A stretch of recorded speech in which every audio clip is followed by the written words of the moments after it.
Check, check, check.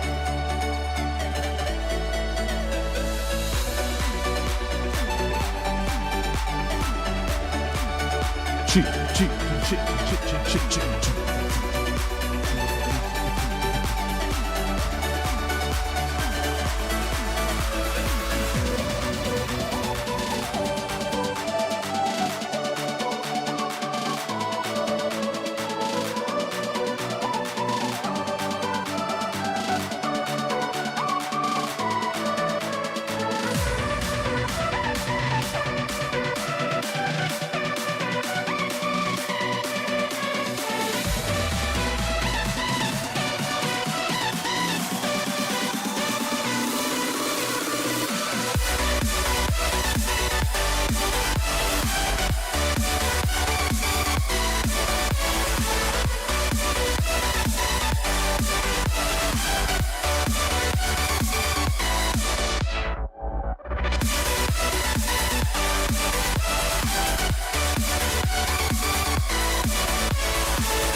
Time, no. I would like to personally welcome you to Man Hour After Dark. Say that thing. I bring you the host, Mike, Buck, and Cone. You know who coming to the stage. Sports talk than what you about to hear right here. I second that. Go. You know that it's us when we talking about sports. Giving you facts on the field to the core. Tune in, we need the support. 1 hour too short, then listen some more. On all your stations, not dropping no music. Stripes like Adidas, but Nike just do it. Down 4 in the 4th, we go for the win. Michael 2 seconds, we taking it in. Buck, Mike, and Combs, you know what's going on. Man, now we're After Dark, no LA, we the big spark. No 4th and inches won't cut short. Got the best talking, it's all sports. Buzzing more than buzz beaters. We coming live all through your speakers, go.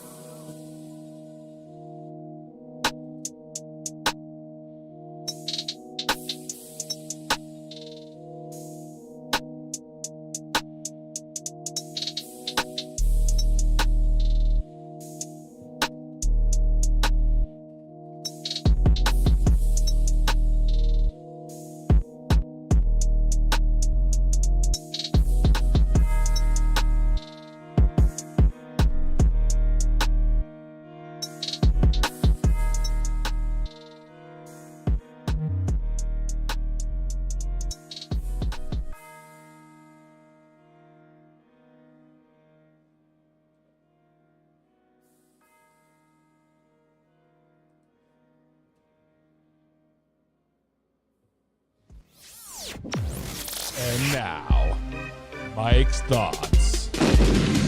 Ladies and gentlemen, boys and girls, people of all ages, I want to be perfectly clear when I say this. I'm going to say it nice and slow for the people in the back. I want to say it loud and clear for the people in the back. There is absolutely no race baiting on this show. If I start to see race baiting in the comments or in our live shows or from anybody else that I'm associated with, you will be blocked from the page. It is simple as that. I do not race bait, I do not talk about race, and I don't want to see it in my comments. It is simple as that. I am not ESPN. I am not Ryan Clark. I do not have racially motivated agendas. I am not Skip Bayless. I do not have racially motivated situations. The simple fact of the matter is it is stupid, it is asinine, it is ass 10, hell, it's ass 11. Dave, I'm talking to you. Every one of your comments have been about race the last 2 weeks, and it is annoying. You have been blocked. You can still see stuff. You can think you're commenting, but guess what? Nobody's able to see it. Not at all. So with that being said, guys, this is a live, raw, uncut NFL show. I do this because I want to, and I will block you because I want to. It is what it is. Now, I don't block people that have disagreeing opinions as me. I don't block people that want to have intelligent conversations. I don't block people that want to call me clowns or to kill myself or do this and this. But once you start bringing race into it and start trying to trigger other people about race, you are going to be blocked. It's simple as that. Cue that intro. Are you ready for the best damn NFL show on the planet? Man Hour Nation, rise up. Yeah, hey, let's go.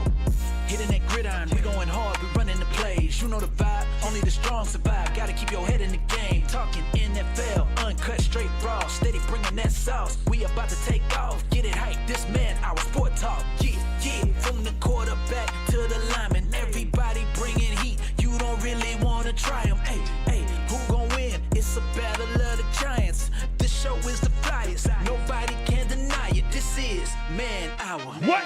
Sport talk. Man Hour. Sport talk. What team you reppin'? We keep it interesting. Who caught another down? Who got that interception? This is Man Hour. Sport talk. Man Hour. Sport talk. What team you reppin'? We keep it interesting. Who caught another down? Who got that interception? Let's go. What is up, Man Hour Nation? Michael Buckhatcher here with the Man Hour. Go to manhourradio.com. Check out the blog section, check out the merchandise section, and check out the Explore tab as well. Guys, it is Wednesday. Is it already Wednesday? Yeah, it's Tuesday. Tuesday edition of Man Hour NFL Talk, and we are going to recap the weekend of the divisional round from the NFC side of things. We're going to talk about the Commanders versus the Lions. Is Jared Goff really the reason why that the Lions lost that game to the Washington Commanders? And then we're going to talk about the Washington Commanders playing with house money. Playing with house money, they bet on red, and they keep on winning. Is it luck, or are they just talented? We're going to talk about the Washington Commanders, guys. We're going to talk about them. We're going to talk about the Lions, and then we're going to talk about the Ravens, the Rams and Eagles as well. We're going to talk about Jalen Hurts. Will he be the reason why the Eagles do not win the Super Bowl? Is Jalen Hurts the reason why they will not win the Super Bowl? We're going to talk about that. We're going to talk about that, and then we're going to talk about Sean McVay. What about Sean McVay? Stay tuned. We'll talk about Sean McVay. Is he out of LA? What? And then Saquon Barkley, has he been used and abused too much this season? And then hour number 2 comes rolling around. We got to welcome Mark D in the chat there. And then we got to welcome Hoffy into the show as well for Toxic Tuesday. And we're going to talk about Patrick Mahomes and Kansas City Chiefs. I didn't make these topics. It was all Hoffy and Mark.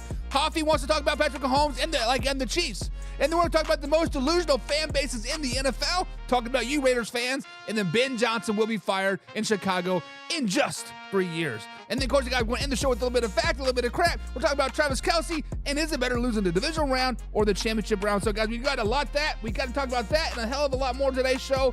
But most importantly, guys, we got to welcome people in the chat. We got to welcome the people into the chat. And first off, as always, we got Laura Johnson-Hedrick is in the chat. She is in the chat, and she is loving life. She says, good evening. Laura, guys, is the Pigskin Pundit, guys. Laura's a Pigskin Pundit. We had the after show last night with just Pigskin Pundits with member-only stream. Laura was a part of that. We talked a lot about Lamar Jackson. So if you guys want to be like Laura and you want to be like Jim and John and see the after-hour show, become a Pigskin Pundit. Click on that link below. And Jim, the CEO of the Pigskin Pundit, says, hey, I'm driving, so I'll be listening to while everybody else is wrong. Jim, drive safe out there, man. Like I know in here in Kentucky, my phone says it's we're down to 3 degrees. So it is cold out there, Jim. Be safe, be safe, be safe. Then we got my man Hoffy's in the chat as well. He'll be on in hour number 2. He says, Man Hour Nation, rise up. And I said, who let the ginger in? And am I talking about myself? Am I talking about Hoffy? Or am I talking about Combs? Mark D is almost a ginger, but hey, it is what it is. It is what it is. But still, guys, Hoffy says also, F the Vikings. F the Vikings. And Laura says, what do my Vikings have done to you to live in rent-free in y'all's head? Sheesh. They've been out a few weeks. Their name is still coming out of your fingers. Get over it. Get over it. Hey, Laura, easy targets, right? Easy, low-hanging fruit. My man John Peoples in the chat as well. He's a part of the Pigskin Pundit. He says, Old Man River in the house. What's up, John? What's up? Then we got my man Jonah Ross, Cincinnati Bengals fan himself, says, yo, what's up, Jonah? Hope you're having a good day, man. Oh, happy Tuesday, and go Bengals, baby. Next year, the Bengals are winning it all. And Hoffy says, Buck is soft. Hoffy, you all right? I'm a very, very soft individual. Very soft individual, and I don't like it when you talk shit to me, Hoffy. I'm just saying. Darcy's in the chat as well. He says, I'm here to talk about my Detroit Lions. Okay, Darcy. I'm here to talk about your Detroit Lions and how I told you so. I was on your show I try to get the Lions the benefit of the doubt, but deep down, I knew they weren't going to do anything. My alpha Robin's in the chat, the Buffalo Bills fan himself. He says, "What up, Buck? The Bills are by 13." Alpha Rob, you know about 13 seconds or 13 in general all too well. I'm just saying 13 seconds, 13 points, man. Well, whatever. We will be talking about the Chiefs and the Bills, and then the not the Lions, but the Commanders and the Eagles starting tomorrow. So tomorrow we start the championship talk. Jonah says, "How are you doing, man?" Look, Jonah, I am always great, man. I am always great. We woke up alive. We're breathing nice cold air deep into our lungs, and it burns. Oh man, I love life. I'm doing great. Hopefully everybody else is doing well as well. And Darcy wants to say that Kansas City is going down this weekend. Very, very could well. Very well could well be. We'll be talking about it a lot Wednesday, Thursday, Friday. So we gotta actually on the After Hours show on Wednesday, Mark will be on with me, and maybe, just maybe, we'll give predictions on that particular show. We'll give prediction. Speaking of Mark, he's in the chat. What's up, Mark? What's up? And John says, "How about AG? He signed." I heard Aaron Glenn left New York without a deal. So unless something has changed in the last 30, 40 minutes, as far as I know, he does not have a deal yet with the New York Jets. So to be determined. He still has other interviews with like the Saints and the Jaguars, and hell, the Raiders could come calling, the Dallas Cowboys could be calling. But Aaron Glenn will get a deal eventually. He just doing what's right for him, right? He has choices, so use those choices. Hoffy says, "I did not come up with the topics, Buck. Still putting in words in my mouth." Listen, I did not come up with those topics, Hoffy. You want to talk about the Chiefs, you're going to talk about the Chiefs in hour number two. Jonah says, "Not going to lie, I like this guy." Jonah, I like you too, man. Go Bengals. Super Bowl next season, baby. Super Bowl next season. Darcy says, "Tune in tomorrow at 7:45 Wednesday for show finale." No, this is not my show finale. It might be your show finale, but we go all year round, baby. We are Monday through Friday, 9 p.m. East Coast time, every day. I mean, of course, during the summer, we're going to take a little vacation, re-amp the studio, re-amp the overlays. But, man, football is 24/7. Football is 24/7. Just because your Lions lost, it doesn't matter, baby. 24/7. John says Joe Burrow should be the MVP. John, honestly, man, I think you are right. I mean, obviously, it is down between Lamar Jackson and Josh Allen, but really, legitimately, it should be between Joe Burrow and then Saquon Barkley. That's who the real race should be. Hell, you might even want to throw Jamar Chase in there too, right? But hey, it is what it is. Dennis Wilder is in the chat as well. He says Buffaloes with the trophy emoji. Listen, if my Kansas City Chiefs do not win the Super Bowl, Dennis, Alpha Rob, Carson, the rest of you Buffalo Bill fans out there, I will be rooting for you Buffalo Bills, right? I will be rooting for the Buffalo Bills. I'm just saying. If my Kansas City Chiefs don't get past you guys, I want to lose to the Super Bowl champion. So do it, right? Do it. And then Jim says Detroit is so 2 days ago. I know, Jim. I know, but I wanted to let my thoughts simmer. I wanted to simmer down the thoughts. I didn't want to go overboard on the Detroit Lions, saying, "Hey, I told you so, guys, back in week 5, you weren't going to win the Super Bowl if you don't get an edge rusher." I didn't want to go too far in on them, saying, "Hey, you guys are going to be a first round exit." I didn't want to go too far in on them and make them cry, Jim. I like my Facebook page, and I want to be monetized still, so I didn't want them all like mass reporting me because they're Bucks bullying us. So I calmed down a little bit. I calmed down. Jonas says, "Who is my team?" My Kansas City Chiefs. All right there. I born and raised Kansas City Chiefs frame. We got the back-to-back Super Bowl flag right there. That will be hanging up on the wall very, very shortly. I am from Kansas City, so I'm born and raised a Chiefs fan. So yeah, it is what it is. Dennis said, "My Bears got their coach." Dennis, I want you to stay tuned for hour number 2. I want you to stay around for hour number 2, because in hour number 2, we are going to talk about your Chicago Bears. we are going to be talking about Ben Johnson and the Chicago Bears. On Toxic Tuesday, the most toxic organization in NFL, the Chicago Bears, we are going to be talking about your team, Dennis. So stay around for hour number 2, man. And then Alpha Rob says, those Detroit Lions fans disappeared fast. Alpha Rob, I don't know who disappeared faster, the Minnesota Viking fans or the Detroit Lions fans. I don't shoot the messenger, right? Don't shoot the messenger. And then Felipe is in the chat, says, go Cowboys always, bro. Listen, I'm a passive Cowboys can, but man, we had a breakup this year, man. What was it, about 2 months left in the season? I'm like, you guys, we got to break up. We got to break up. And that is what happened, is we broke up, and I still worry about my ex, meaning the Dallas Cowboys. I still look at them in a picture and I cry myself to sleep and like caress Dak Prescott's face and say, you're a top 5 quarterback, Dak Prescott. Lead us to the promised land. But deep down in my soul, I know the Dallas Cowboys as currently constructed will not win a game. They will not win a Super Bowl as currently constructed. Sorry, Felipe, but deep down in my soul, I'm a passive Dallas Cowboys fan. I root for them to win. I watch their games. I love me some Dak Prescott. I love the blue and silver. I got my Micah Parsons jerseys hanging on the wall. But damn it. Come on now, come on, right? But guys, let's get into today's show. And let's start off at the top. Let's start off the top and let's talk about those Detroit Lions. Let's talk about the Detroit Lions, the upset of all upsets on Saturday night when they got beat. That's right, they got beat down by the Washington Commanders 45-31. They did give us a great game. It was a great game to watch if you were not a fan of either team, right? Because I feel like if you were a fan of either team, you were very, very heartbroken or you were very, very energetic. But then come the fourth quarter, like, you were never very easy, right?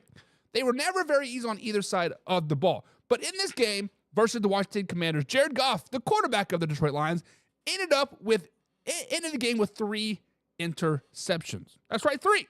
Not 1, not 2, but 3 interceptions. 2 of them in the second quarter alone. So, guys, when we look at the Washington Commanders taking on the Detroit Lions back on Saturday night, I know it's 2 days ago, Jim. I know. But, guys, is Jared Goff the reason why the Detroit Lions lost on Saturday? So the eye test, right? We are not going to look at the eye test right now. We're going to look at the facts. We are going to look at the facts, and the facts are that Jared Goff went 23 for 40 for 313 yards and 1 touchdown. Let me repeat that. 23 for 40 for 313 yards with 1 touchdown. If you're strictly stat looking, those aren't terrible stats. 313 yards, 1 tutty, but when you are a coach, if you are a coach or you're a commentator or you're an offensive player or a defensive player and you are blindly looking at stats, I don't want to look at the touchdown stats. I don't want to look at the yardage stats. What I want to look up is the turnover stats. How many turnovers did Jared Goff have? And that was 3 turnovers, 3 interceptions, 2 of which of those interceptions were in the Commanders' 28-point second quarter. But let's go beyond that. Let's look beyond Jared Goff. A lot of the blame is going to be put on Jared Goff. 3 interceptions, 2 of them in the second quarter, leading to 28 points in the Washington Commanders' second quarter, right? But let's look at the Detroit Lions defense. They were not able to stop the Commanders. Let's just be flat out honest. They were not able to put pressure on Jane Daniels, which that was their big downfall all season long. Back when the Detroit Lions played the Dallas Cowboys and Aiden Hutchinson went down, I said they're not going to win this Super Bowl if they do not get a solid pass rush. That is what made the Detroit Lions defense so great, was a pass rush. It's simple as that. Yes, they did rebound. They still won like 9 games in a row or some of that, right? But look who they played. Very, very subpar, mediocre teams. When they had the opportunity to play a good team like the Buffalo Bills, yes, they scored points, but their defense couldn't stop a bloody nose. The defense had 0 sacks and just 1 quarterback pressure on Jane Daniels in that whole game. 0 sacks, 1 quarterback pressure. But let's look even beyond that. The Washington Commanders defense, They manhandled that great offensive line of the Detroit Lions. They were consistently making Jared Goff in that pocket move left to right. Jared Goff was uncomfortable all night long because the front four, not the front seven, not the front nine, not the front 11, the front four of the Washington Commanders manhandled the Detroit Lions offensive line all game long. Jared Goff struggled to make those intermediate throws, which he rushed those intermediate throws, which led to the 3 interceptions. But let's look beyond that even. Jared Goff, 3 interceptions. Defense can't stop a bloody nose. They had 0 quarterback sacks with 1 quarterback pressure. Offensive line, the best offensive line in the NFL, getting rickrolled by the Washington Commanders defense. What? But let's look beyond that. Let's look at this play calling. The choice to throw a option pass in a key situation with the game on the line with Jameson Wilson was heartbreaking. How do you take the ball out of your quarterback's hands? You were down by 10 points at this particular point. You were driving down the field, and you throw an option pass to Jameson Wilson to basically end the game with the interception? Why? Now, who call was that? Was that a Dan Campbell call, or was that a Ben Johnson call? That's the real question, what it comes down to. Who call was that? So, guys, when I ask this question, is Jared Goff the reason why the Detroit Lions lost on Saturday? I am going to say no. Yes, he was a part of it. 3 interceptions, 23 for 40, a little over 50% passing percentage, right? But the team as a whole just got outplayed. They got outcoached. They were overlooking this game 100%, and they were looking, oh, it's NFC Championship game, easy kind of like, we got the draw we wanted. We got the Washington Commanders. It's a cakewalk, baby. It's Super Bowl time. They still forgot they had 2 more games to play minimum. But then they only had to play 1 game. They were 1 and done. So, guys, is Jared Goff the reason to blame for the Lions' loss on Saturday? Let me know in the comments below. What do you guys think? Me, personally, I think no. He obviously had a contributing fart, but to solely place the blame on Jared Goff, absolutely not. Absolutely not. Just like you can't blame everything on Lamar Jackson. Just like you can't blame everything on C.J. Stroud. At the end of the game, it is a team sport, and the defense, let the Detroit Lions down at the end of the game. So let's jump over here in the comments and see what the people are saying. Jonah says, I don't care about Chiefs fan. I just hate the ones that are cocky and annoying. Jonah, that goes for every fan base. In hour number 2, we are going to be talking about the most delusional fan bases in the NFL. And you get a couple bad apples, everybody get the bad batch, right? It is what it is, right? Alpha Rob says, Buck the Bully has nice ring to it. Buck the Bully. I'm not a bully, man. I have changed my ways. I used to be a gangster little white man thug wannabe boy. I've changed my ways, baby. I changed my ways. And John says, shoot the blank talker. What? Felipe says, I believe the Super Bowl or the Eagles will win the Super Bowl. Okay. Well, we'll talk about that later in the week. Jonah says they sold they had it. They sold they had it. It was a really good game, but it came down to Jared Goff INT. Sold. Jared Goff 2 interceptions in the second quarter was rough. That whole second quarter for the Detroit Lions was rough. 28 points. Yes, they scored 14 points on top of their encounter of the Washington Commanders 28 points. But I felt like once that second quarter was over, if the Detroit Lions did not come out and smack him in the face right there in the third quarter, confidence is killer. The Washington Commanders are playing with house money. They are confident. Whatever. It is what it is, right? It is what it is. They didn't care. They were playing like, I felt like the Lions were playing not to lose. And when you play not to lose, you are going to lose those games. When you play like, hey, we're just out here because we're just going through the motions because we know this is a cakewalk, this is an easy game, you're going to get beat. My high school team, a couple years ago, we had to play, it was COVID year, 2020, actually 2021. We had to play the same team 3 times in a season just to get games because people kept canceling because of COVID and all that. We digress.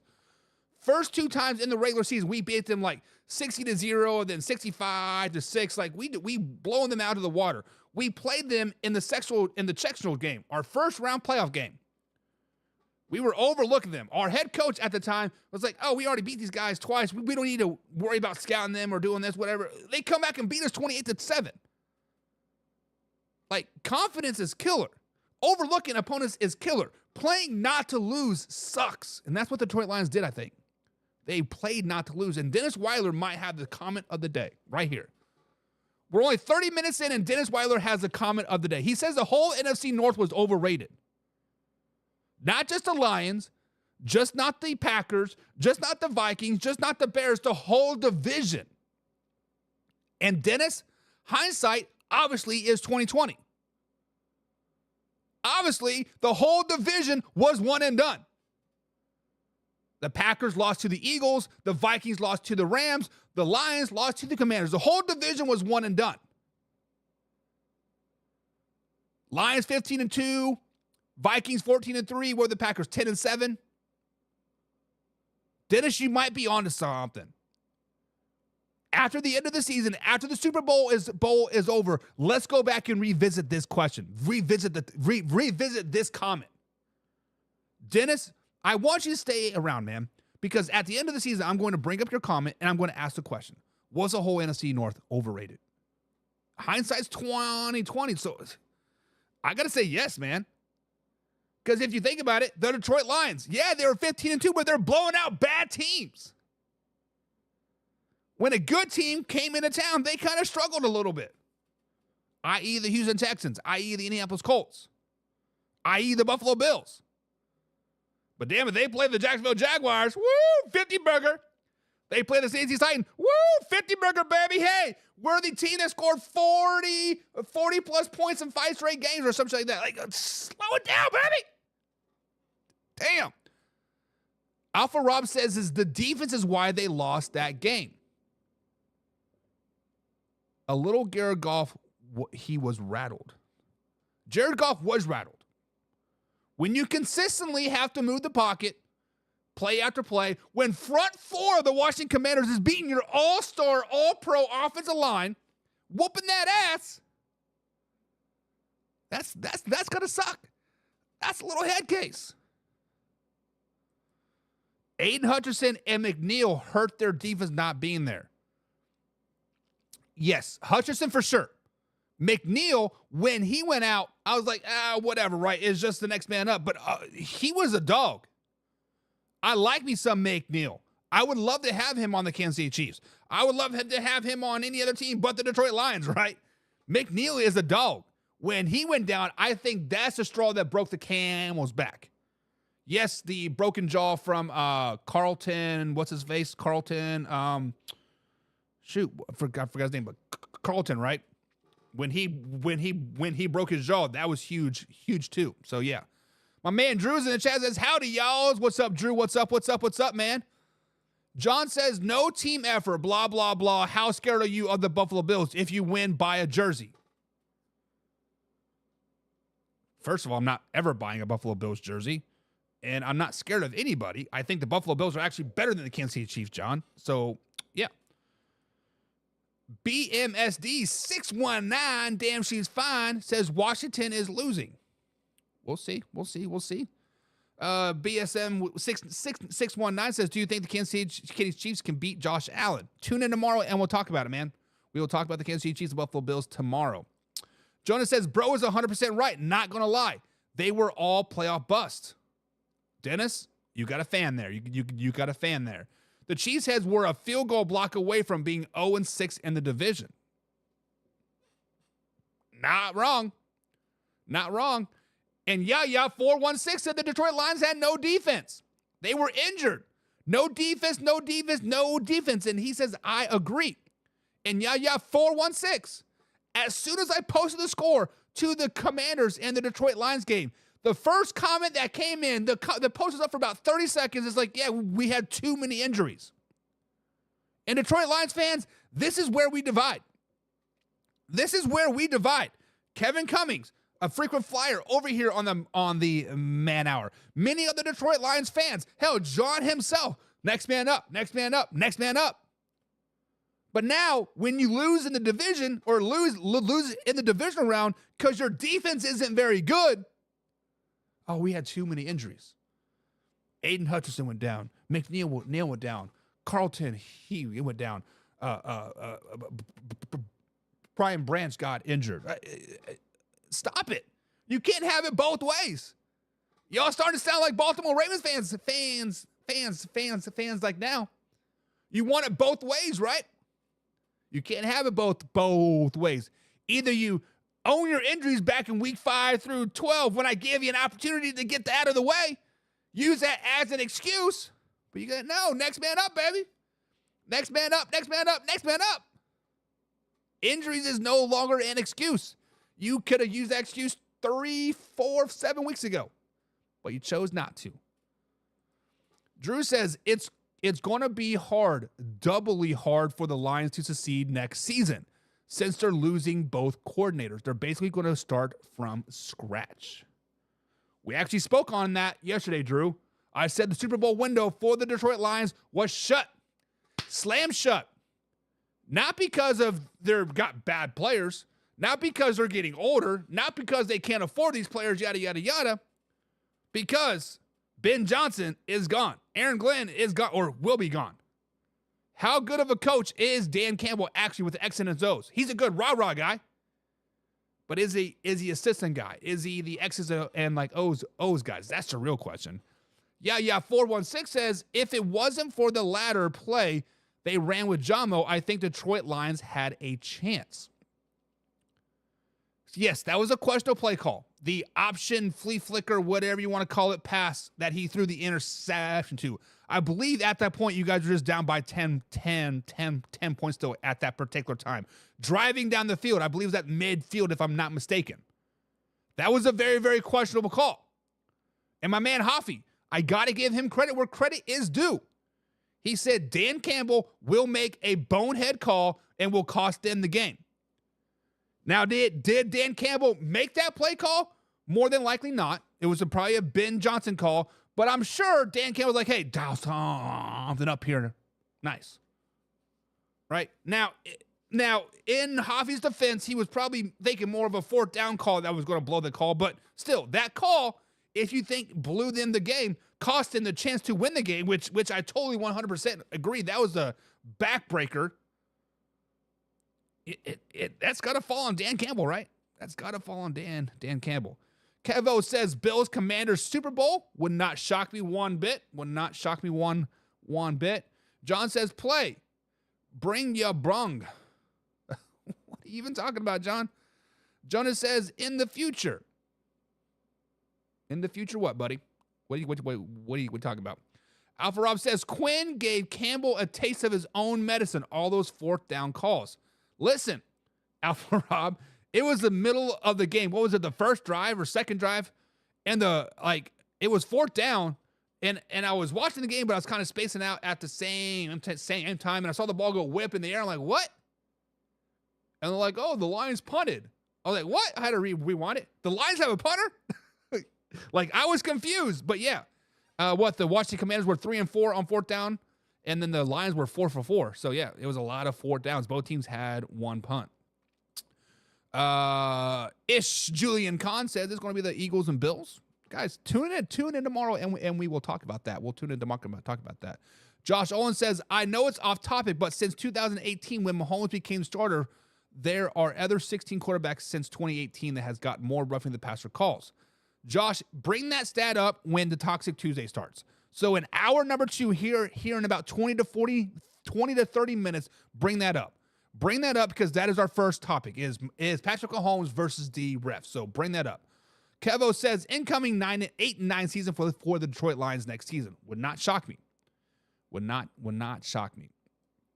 Jonas said, in the future, can you do a part 1 of your live stream talking about what?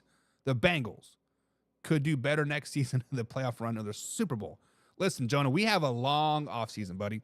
We have a long offseason. We cover each and every team throughout the offseason. So stay around, and we'll talk about your Cincinnati Bengals. I promise. There's several Bengals fans here.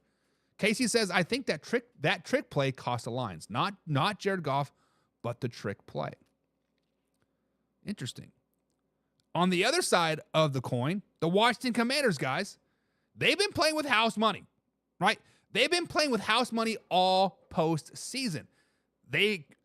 I'm going to say it, they snuck into the playoffs. They upset the Buccaneers week 1 of the playoffs in the wild card round. Nobody thought that was going to happen. Certainly not me. And then they go into Detroit playing with house money and come out smelling like roses. So guys, Washington Commanders I have been overlooking all season long. Much like most people I feel like a lot of people have really been overlooking the Washington Commanders. So when you go into these games coming out like smelling like roses in wild card game and the divisional game, let me ask this question, guys. Do you think the Washington Commanders are that good, or are they lucky? Are they good, or are they lucky? The Washington Commanders, are they good, or are they lucky?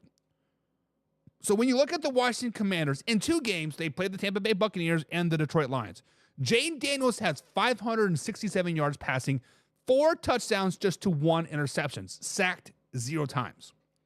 0 sacks. Think about that. Keep that in mind. 0 sacks. Brian Johnson has 93 yards rushing in those 2 games. De'Ami Brown has 187 yards receiving in these 2 games versus the Buccaneers and versus the Detroit Lions. In the regular season, guys, Jaden Daniels was averaging 209 yards passing per game. So far in the playoffs, 284 yards passing per game. Brian Robertson Jr. averaged 4.3 yards per carry in the regular season. He's down around 3.5 in the postseason. De'Ami Brown had 308 yards total all season long. All season long. So far this postseason, in 2 games, he has 187 yards. Wrap your head around that. They scored 28 points versus the Detroit Lions in the second quarter. By default, taking their rushing game out of the game, meaning the Detroit Lions.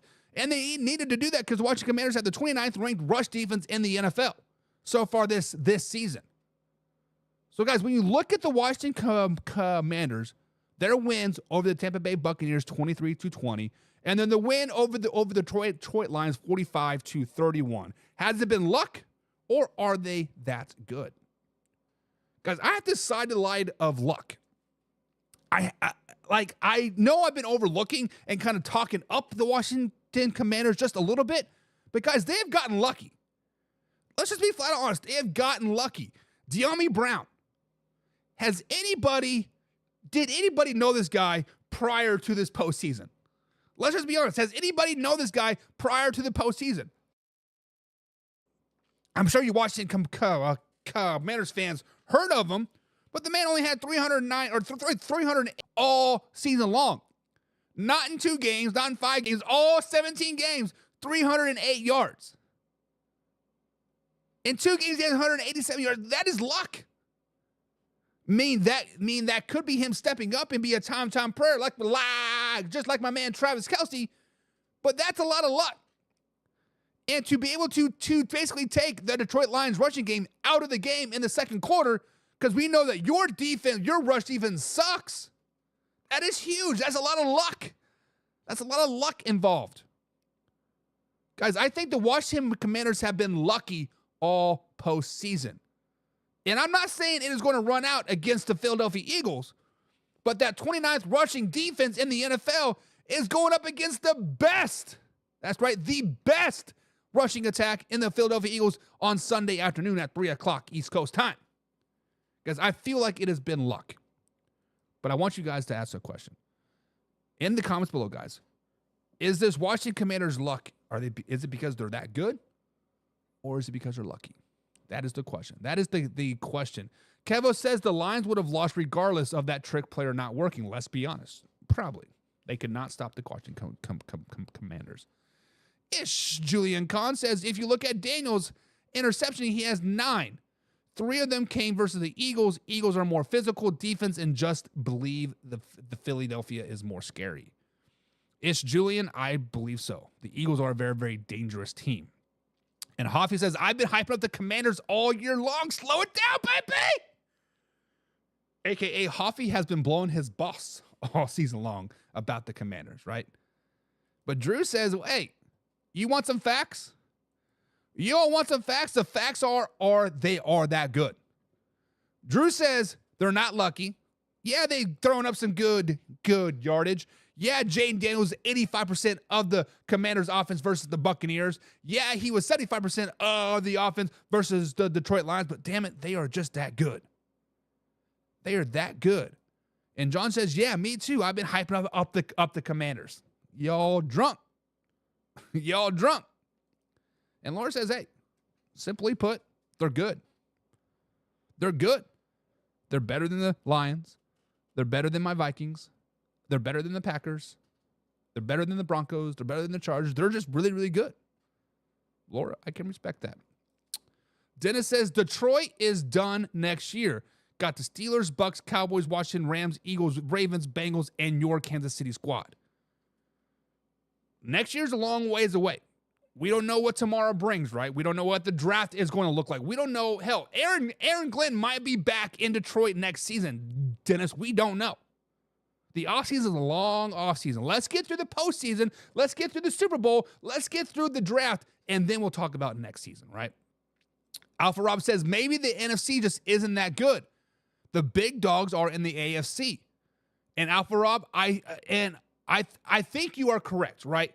Because most of the season I said there are probably 8 or 9 really, really good AFC teams. Yes, you have your front runners. You have your Buffalo Bills, the Baltimore Ravens, and the Kansas City Chiefs, and then kind of give it everybody else. The Steelers, Broncos, Chargers, Texans. You can throw the Bengals in there, right? And maybe the Miami Dolphins. But the NFC is very, very top heavy. We did not expect the Commanders to be a part of those top heavy guys, but we saw the Lions, we saw the Vikings, and we saw the Eagles being very, very top heavy, right? So I guess we'll see. We'll see in the Super Bowl if the NFC can finally win a Super Bowl. That's the real question. Yeah, 416 says, with the team that struggled with the Bears, I think luck had a lot to do with it. And honestly, that was the catapulting point for the Washington Commanders, was that Hail Mary versus the Chicago Bears, right? If they would have lost that game, they wouldn't have been in the playoffs. We wouldn't be in this situation. The Minnesota Vikings might be in this situation right now. Let's just call it a spade a spade. That one lucky win can catapult your whole season. But I'm talking just this postseason run, I think has been pure luck. I mean, yes, they are good, but it's been more luck and then good. Kevo says De'Ami Brown was a beast in UNC. Listen, there's a lot of beasts in college. How about my man Michael Bishop from the Kansas State University? Right there's the helmet, baby. Alumni. My man Michael Bishop was a beast in college. You guys think Lamar Jackson is a good player, a great player, an elite player? Michael Bishop in college at the Kansas State University, that guy was a dog. That man could throw it 85 yards off his back book with the flick of a wrist. He got drafted by the New England Patriots. Sucked in the NFL. Let's just be honest, flat out sucked in the NFL. Tom Brady overjumped him as a second string quarterback. I think Michael Bishop was like 30 year maybe, right? How about this? Let's throw out a name out there. Trying to think of a receiver that didn't really do a whole lot in college. Tyreek Hill. Mr. JUCO man himself. Yeah, he was speed, but he did not do really a hell of a lot in JUCO or in college in general. First couple years in the NFL, didn't really do anything either. Now his third and fourth year, he became beast mode. He became one of the top receivers in the NFL, right? A lot of college people don't translate into the NFL, and a lot of these greats that you see in the NFL don't have very good college careers, right? It is what it is. And Yaya says it is luck all the way around. There's no denying it one way or the other. It is luck all the way around. I think you're right. Dennis says, ever since the Hail Mary, they have been lucky. Correct. The College Football Network trying to get some clout here says, hello. First of all, man, that's the ugliest profile picture ever. Do better, man. Do better. I'm just playing. Josh says, I think they'll beat the Eagles 27-23. We will talk about this Wednesday and Thursday and Friday. We got a lot of time to talk about the championship game. Rob's in the chat. He says, how in the hell would somebody at the Steelers? They are terrible. Okay. They're not terrible. They're a nice, mediocre team. It's Julian Kahn says, luck against Tampa Bay. If Baker Mayfield's Butterfingers, did not fumble it, I believe it'd be a different narrative. Plus, their kicker is 50-50. Lions are not what the record. They're weak at quarterback. Haven't the Washington Commanders been through like 6 kickers too? 5 kickers? Like, sheesh. The Tim Reynolds Show. Guys, go over there and subscribe to Tim Reynolds Show.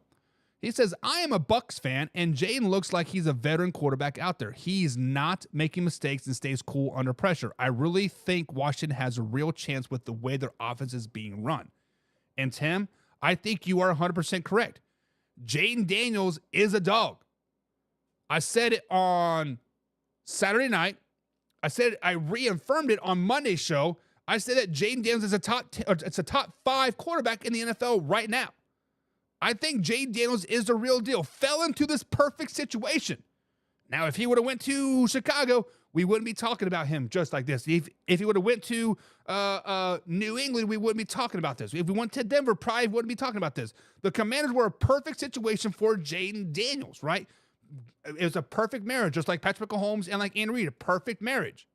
Jaden Daniels is the real deal. What I'm worried about in the Commanders and how I think they are lucky is that their defense has kind of been suspect all season long. 29th in like rushing and 10th in pass defense, right? They're not very good on the offensive side of the ball. Plus, you're old. And when your front 4 manhandles arguably the best lineman or the best line in all of NFL all game long, that is a little bit of luck, right? That's a little bit of luck. And Kennedy says the Eagles versus the Redskins are the top 7 rivalry in the NFL. Thinking about it, yeah. I mean, yeah, they're definitely a top 10, top 7 rivalry in the NFL. It is going to be a great bloodbath game. I don't anticipate it being nothing but a bloodbath of a game. Kawazi Hill says LMAO says every team getting lucky, but JD5 is just different. So are you referring to the Commanders getting lucky as well?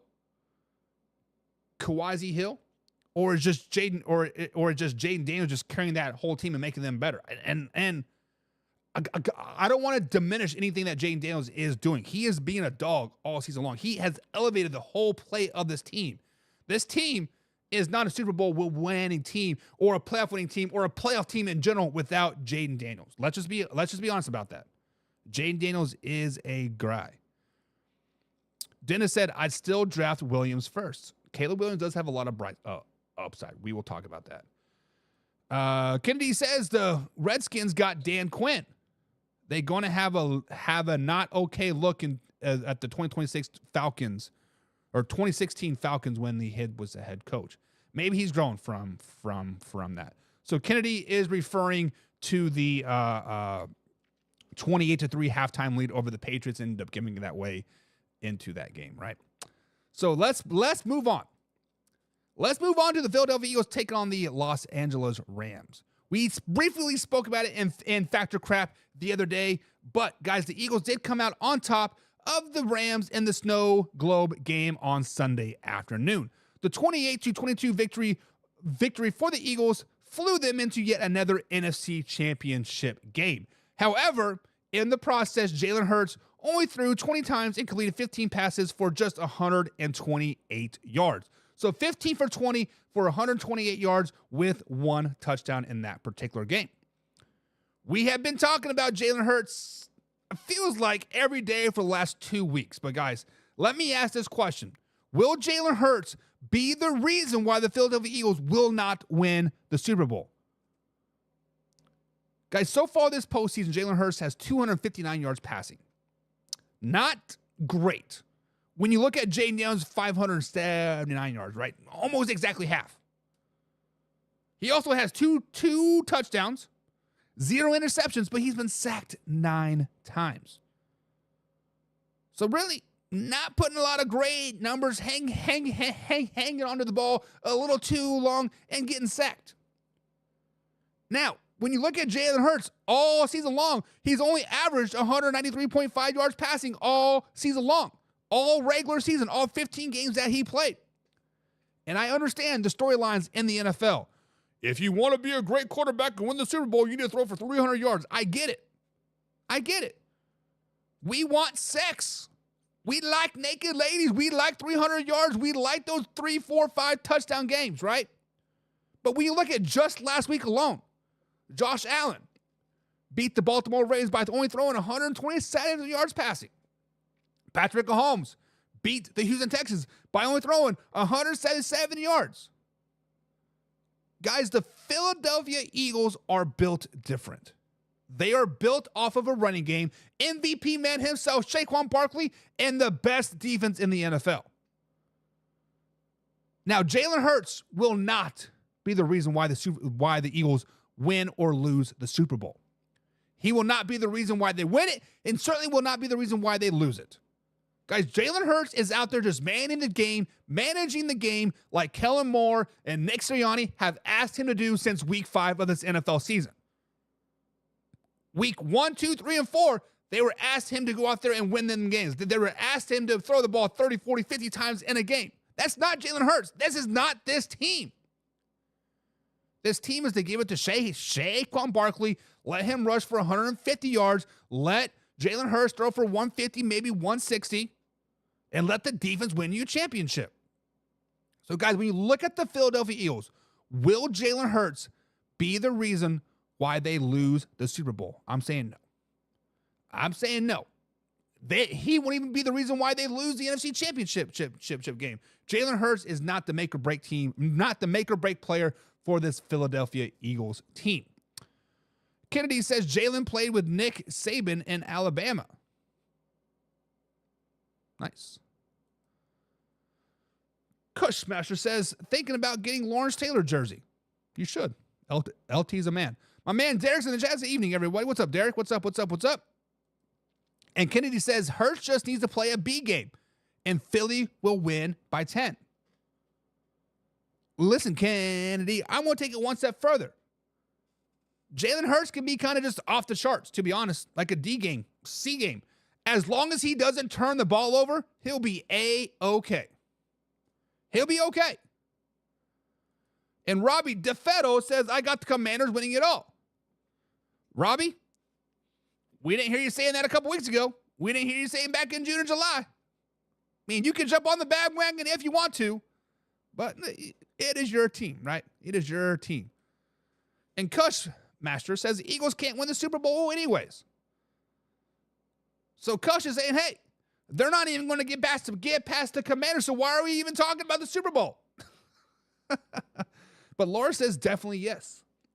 Jalen Hurts will be the X factor, says Laura.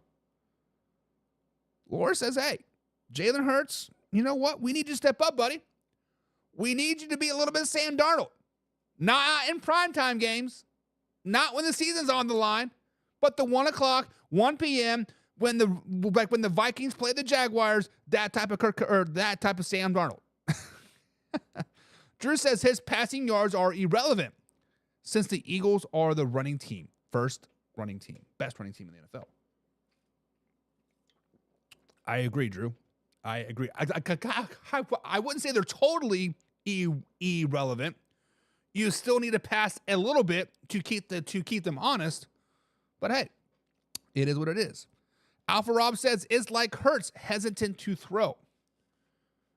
Listen, Jalen Hurts had 4 interceptions the first 4 weeks of the season, Alpha Rob. Since then, he has had 1 interception. So I think he knows in the back of his mind, and it has been beat in his head all season long. It's like, hey, don't turn the ball over. All you got to do is give the ball to Saquon and let our defense eat, and we're going to win these games. So why not be a little hesitant? Why not be assured that that thing is open? Yeah, you are a big body. You can take those sacks, right? Just don't turn the ball over, and we're going to win. And that's what he's been doing. And they won, 10 straight games, 11 straight games till the last week versus the Commanders. Like, they ain't bad. Kennedy says the Eagles, when they play A-plus game, they can beat anybody by 24 points plus. Kennedy, I kind of think that goes for everybody in the NFL. If the Kansas City Chiefs play a A-plus game, they're going to score 30-plus points and beat you by 24. If the Lions play an A-plus game, they're going to beat you by 40 points, right? It is what it is, right? It is what it is. John says if he makes it into the show, he will be the reason they would win a Super Bowl. And Mahomes' numbers wasn't impressive. Nobody's numbers were impressive except for the losing quarterbacks. When Josh Allen throws for 127 yards, Patrick Mahomes throws for 177 yards, but then you got Jared Goff out there for 311, and Lamar Jackson had 254. Numbers lie to you yet again. 13 seconds says I need a massage. Well, go down to your local parlor, pay the $100 to get yourself a massage. Tim Reynolds says the Rams had a real chance in that game. Lots of injuries on the Eagles defense in that game, but the Rams literally fumbled the ball and the Eagles took advantage of it with their running game. Yes. The turnovers were huge for the Rams, right? The turnovers were huge. Philly man, 559, says Jalen Carter will win that game. Listen, that guy is a freaking beast. That guy is a beast. When the Eagles drafted that man, the rich got richer, and I was mad. I'm like, damn it. They already had the best front four as is, and then you add Jalen Carter? Like, come on. Yes, Jalen Carter will be an X factor in that game 100%. Kawazi Hill says any playoff team playing A-plus game can blow out anyone. Facts. 1-4 coming soon, meaning the Eagles, I guess. Kennedy says Jalen Hurts is a top 5 quarterback. What? Jalen Hurts is a top 5 quarterback. It's just that he is not needed. I don't think Jalen Hurts and top 5 quarterback any part of his NFL career has mixed up. Top 10, I could give you that. Top 10, I can give you that. But top 5, slow it down, baby. Robbie DeFooey says if the Eagles win, it's because of Saquon Barkley. I agree. Alpha Rob says the Bills can outscore the Eagles, and Spags and Kansas City defense will shut the Eagles' run game down. Listen, Alpha Rob, I think the winner of the Chiefs-Bills game will win the Super Bowl. Tim says, question, if somehow Washington can stop the run, can Hurts win the game with his arm? I'm not so sure. I think if you stop the run and don't turn the ball over, the Commanders can win that game. And Tim, we have seen Jalen Hurts get better and better. So, Tim, let me step back a few steps here, right? Let me take a few steps back here. And I was kind of a critic of Jalen Hurts, right? Many people just like, who had him in the top 5 here? Somebody said he was a top 5 quarterback. Going back to the comments, I can't find it now. But a guy was like, there is no way he's a top 5, top 10 quarterback. There is no way whatsoever. But when you look at Jalen Hurts from year 2 to year 3 to year 4, he gets better and better and better each and every year. This year, obviously, his games have taken a huge step back because he has taken a step back. But if he is asked to go out there and win you a game, if he is asked to go out there and throw the ball to A.J. Brown and Devontae Smith and win it with his arm, I think they can. I think the Eagles are just too well-balanced and too freaking good, right? Excuse me. Lord says, I just hate the Eagles. Anything is a reason why they get that big fat L. Lord says, I'm just a flat-out hater. I hate everybody. Oh, Laura. Washington on top since 1999 says the Eagles versus Commanders. Who is winning? Tune in Friday and find out, man. Tune in Friday, or you can tune in Wednesday and find out, or Thursday. Maybe you can put some clues together, a little context clues, and figure it out. And Alpha Rob says, is Hurts still hurt? the concussion is always in the back of your head, right? The concussion system is always in the back of your head. Let's just be flat honest. So no matter what you do, the concussion is always in the back of your head. But guys, it is our number 2. We got to jump ahead a little bit, and we got to welcome the Toxic Roundtable into the chat. So guys, every Tuesday, we get the Toxic Roundtable together. These are the most toxic guys out there in the NFL. They're not average. They're not below average. They're not a 1 out of 10. They're not a 5 out of 5. They are freaking 10 out of 10. They're the most toxic individuals in the whole entire world. And that is my man, Mark D, and the one and only Hoffy. So without further ado, let's welcome my man, Mark D, in the show. What's up, Mark? What's going on today, buddy? What up, Buck? What up, Man Hour Nation? What's up, man? What's up? How was your day today, bud? How was your day? Mark, how was your day? Oh, my day, it's Tuesday. I'm waiting for Friday, bro. Well, that's not a way to live. But my man, Hoffy, this guy's a ginger. This guy says he looks like a 30-year-old, acts like a 20-year-old, but plays ball like a 12-year-old, meaning he's not very good at anything that he does, but the middle is always open. The man, the myth, the legend, my man, John freaking Hoffy. Hoffy, what's up, brother? What's up, Buck? You are full of compliments tonight. Most toxic people of all, and, you know, throwing out compliments on my basketball skills. Listen, I'm just trying to make you feel better about yourself because we know you are not very good at anything besides blowing in baby mamas. But guys, every here on Toxic Tuesday, guys, we get out 3 toxic tables and we start talking about what makes them toxic and whatever, yada, yada, yada. And the first toxic that we want to talk about, this was brought up by my man, freaking Hoffy. And as you guys know, I am a Kansas City Chiefs fan, and we know that the narrative across the NFL landscape is that the referees are helping the Kansas City Chiefs win all these games. The referees are calling penalties at the most crucial times and whatever, catapulting him into the win category. So, Mark, when we look at Patrick Mahomes and the Kansas City Chiefs over the last 8 years, why do you think the referees always favor Patrick Mahomes and the Kansas City Chiefs? Let me ask you that. It's like I said, you know, off text, off air. I think that Mahomes is the new Brady. He's going to get all that treatment that he got, that Brady got, the favoritism. So there's a lot of quarterbacks that get that treatment, but Brady got it over the top, and now Mahomes is getting that treatment. That doesn't answer the question of why, though. Is it because he's that good? Or is it because he's the NFL's golden boy? So they want a golden boy. They want somebody to be better than everybody else. Is that what you're saying? I don't know what they want, but I just know they always favored Brady and they favor him now. Well, as always, you are just blowing smoke. You're just trying to get underneath my skin, and Mark, it doesn't happen. You cannot get underneath my skin because the facts is that since 2018, since Patrick Mahomes became a starting quarterback, they are the 15th most penalized team in the NFL. That means they're directly right in the middle. There's teams above them and there's teams below them. It's just a simple fact that the Kansas City Chiefs know how to take advantage of when your team jumps off sides. Hoffy, you are wait. Look, I did some research also. Okay. And the last 10 playoff games that Kansas City's played, they've had less penalties than the opposing team. So that means they're playing flawless football. That means they learn from their mistakes, right?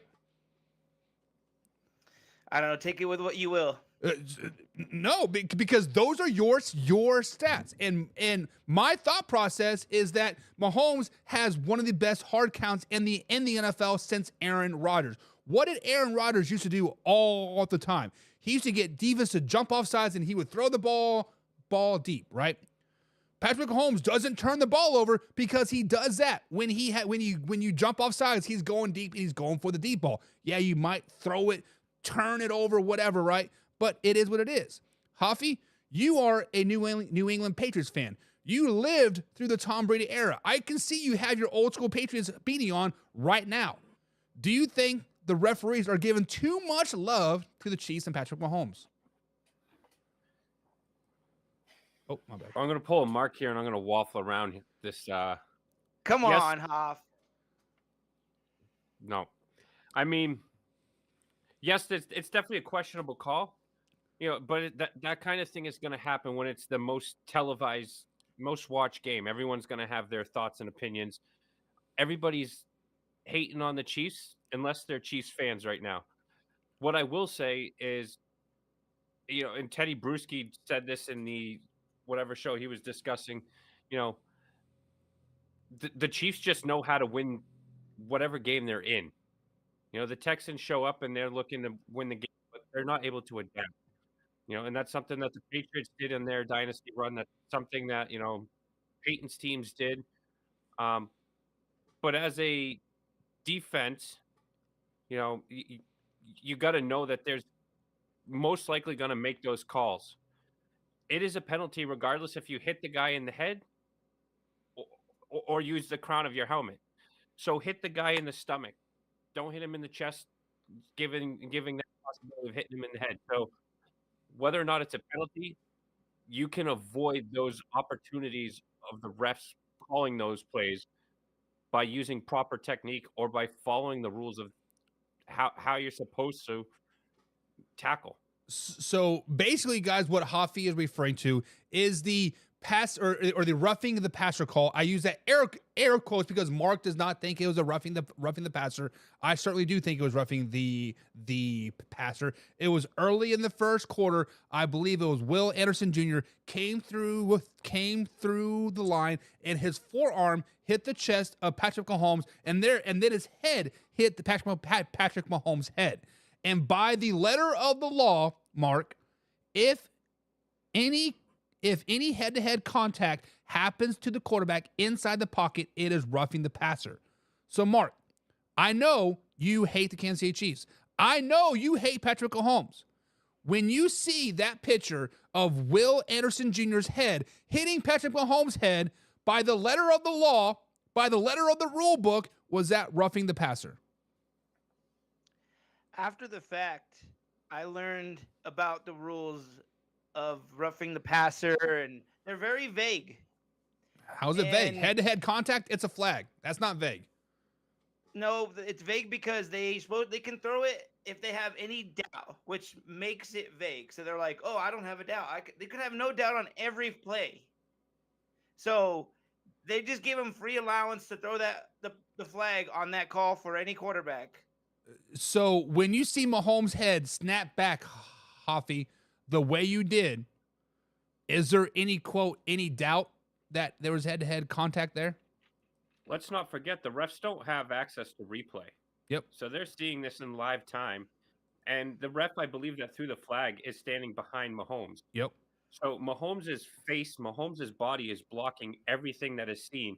So like you said, when you see someone's helmet jolt back, regardless if Mahomes pulled a LeBron James or not, that is going to be called 99% of the time. Do not hit the guy high. Wrap him up at the waist, drill him with the shoulder, leading up high like that, you're asking for it. So when you guys, let me re-ask the question again. Hoffy, let me start with just like with you. Do you think the refs are giving too much love to the Kansas City Chiefs?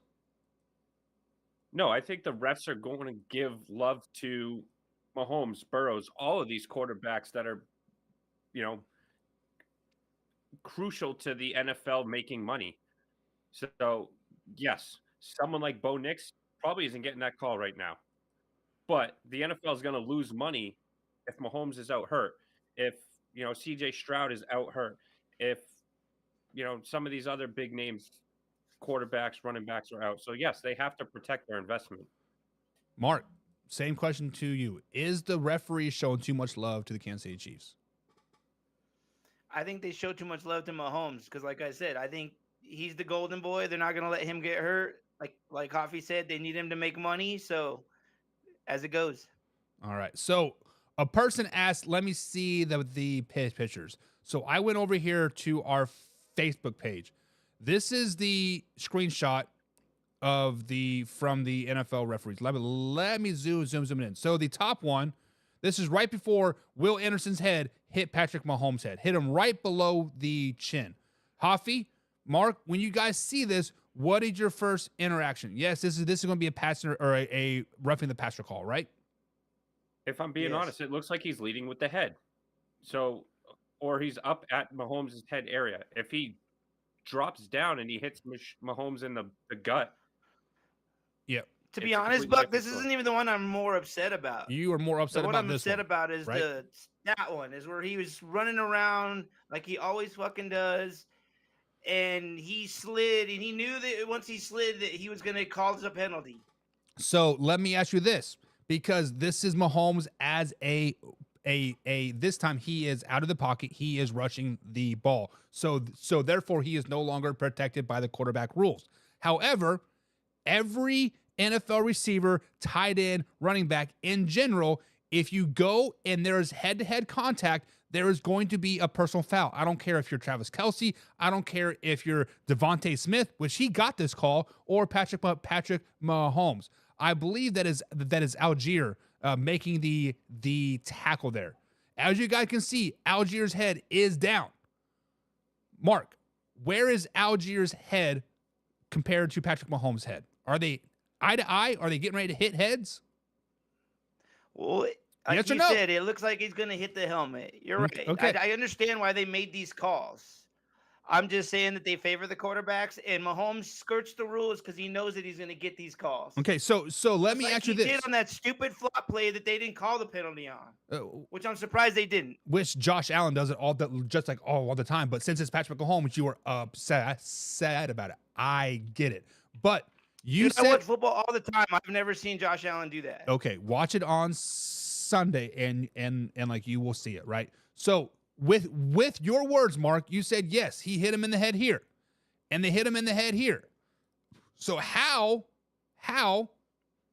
are the Kansas City Chiefs getting too much calls, or Patrick Mahomes getting too many calls? Those are clearly two personal foul calls, right?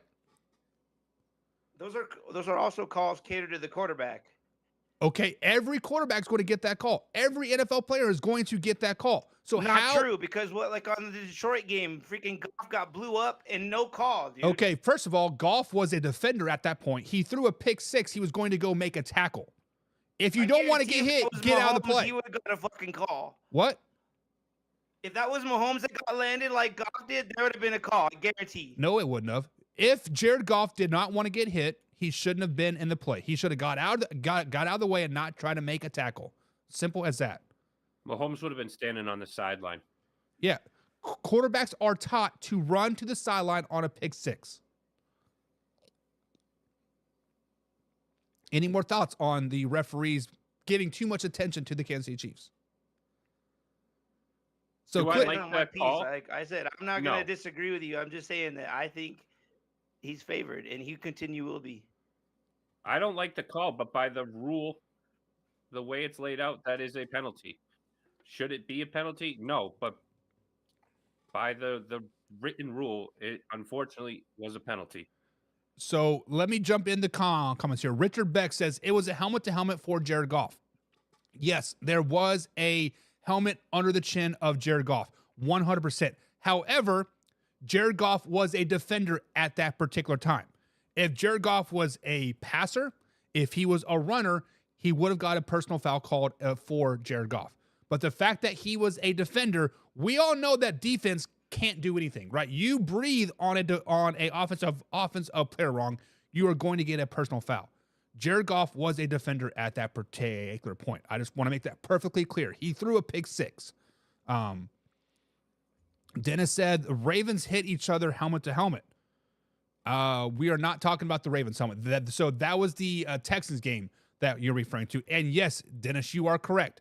Algier and I guys, do you know who the other person was that made that hit as well? Was it in the here? Let me pull it back up. In this bottom picture here, let me zoom it up. That is that Will Anderson Jr. too? I think so, right? It looks like 51. That's too big of a boy to be him, I think. Yeah, well, like either, but yes, Richard, you are correct. The Texans players did hit head to head, and when you watched that live, you saw Patrick Mahomes slide late, which I do agree with you, Mark. He did slide late, but those are just the rules. Quarterbacks can slide whenever they want, which is stupid. Take sliding out of it, and we wouldn't be in this situation. And that's part of the reason why they called the penalties, because he slid, and technically because he's giving himself up. They're not allowed to even be near him, in Right. which they hit each other. So I see why they called it, but I'm just saying it's a dumb rule. Yeah. Well, I mean, other quarterbacks do try to take advantage of that as well. Look at Trevor Lawrence versus. I'm gonna watch it more now, Buck, for sure. Yeah, but let's see what else people are saying. Looks like the both Texans helmets both hit Mahomes. Casey, go back and like watch that play live. I don't understand why Patrick Mahomes ran back into the middle. So he was on the sidelines, could have easily just walked out of bounds, but he decided to go upfield to try to get some extra yards. I don't understand why, but that's besides the point. If you hear that play, my heart dropped. I thought Patrick Mahomes was dead. Like I thought he was dead. Just the way that hit sounded, right? Judas says all quarterbacks do not get those calls. BS. All elite quarterbacks get those calls. Josh Allen gets those calls. Patrick Mahomes gets those calls. Jared Goff does get those calls. Matthew Stafford does get those calls, right? If you are an elite quarterback, a tier 1 quarterback, you are going to get those calls. Now, Bo Nix, Mark, will not get that call. More than likely not. Lamar Jackson will not get that call.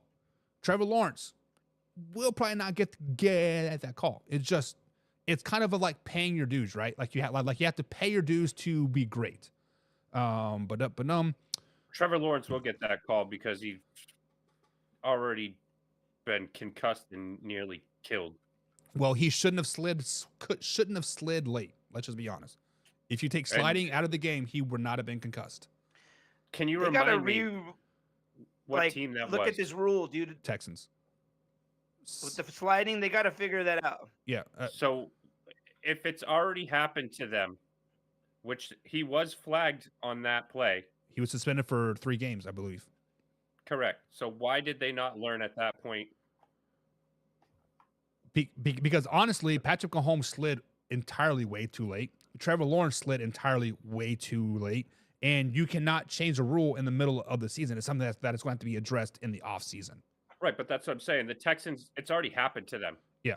So they know the rule. They know what's going to happen. You know, you fool me once, shame on me. You know, right? Yeah, shame on you, or how's it go? Fool me once, shame on you. Fool me twice, shame on me, or something like that. Yeah. Yeah. But exactly. But Mark, correct me if I'm wrong, but didn't you say that Algier is one of the dirtiest players in the NFL, or is that somebody else? No, it wasn't me. Okay. There was somebody in the chat that was saying that he was definitely very, very toxic, right, to his team. Let's see what else people are saying. Ryan Nealon says you are not allowed to blow up a quarterback on a turnover. Otherwise, every defender would do it in return. So Ryan, you are correct to an extent. The minute Jared Goff did not get out of the way, he becomes a blockable defender. Jared Goff was probably 5 to 6 yards away from that defender. He was going to go make a tackle. You can block him. The minute he didn't run off the field or just stay put, he becomes a blockable player, just like a punter, just like a kicker.